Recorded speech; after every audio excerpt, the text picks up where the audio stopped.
čo tu máme ako posledné? Cherokee, yes. Veľkosť, ako vidieť, áno, S, takže naše M-kové žienky v pohode sa do tohoto zmestia. Poďme na tie vrecká, toto už takéto riešenie sme tu mali, ale fakt sa mi to páči, čiže aj si viem predstaviť sem nejaké nástroje, nielen pero, prípadne nožničky si viem predstaviť, alebo niečo, každý v práci má niečo, čo strká do tých vereciek a tu by to mohlo držať, ak by to bolo niečo vyššie, tenšie. Príjemné vrecko, veľmi pekne to vyzeralo na mňa, pekné prešitie.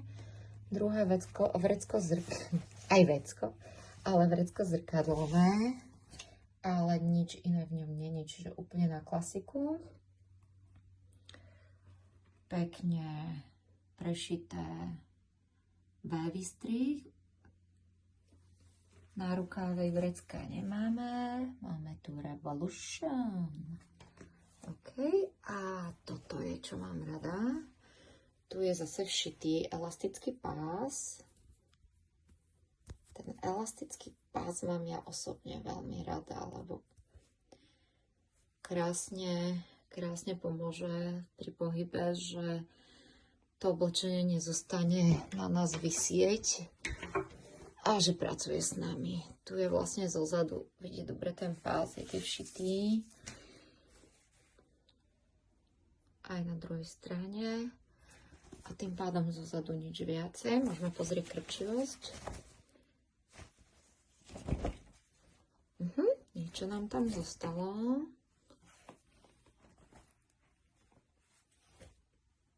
Ale myslím, že taký štandard.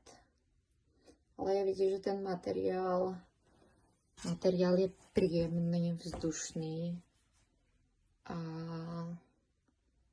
určite dobre nositeľný.